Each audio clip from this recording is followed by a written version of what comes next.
این جمله رو توجه کنید. هدف این حرف آقای نتانیاهوست در روز ششم جنگ، هدف نهایی جنگ سرنگونی جمهوری اسلامی است.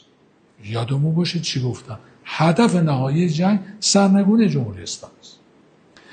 بعد ایشون میگه کوروش یهودیان رو آزاد کرد. حالا امروز دولت یهود ایران رو آزاد می‌کنه. چقدر نفهمه. یعنی اصلا قیافش هم نشون میده کم میفهمه. میگه ما شرایط مهیای قیام ایران کردیم. اصلا کسی شما به عددی حساب، کوروش رو میگن پیامبر بوده. تو چی هستی؟ ایران اصلا تو متنفر مردم ایران. اینجا نقطه عطفی رخ میده. رهبری یک سخنرانی میکنن، اونجا توی دهن ترامپ میزن روی اینکه ایران تسلیم میخواد بشه.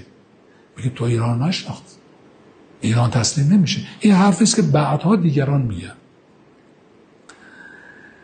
ترامپ میگوید که اینجا نکته توجه کنید، شاید به ایران حمله نکنیم.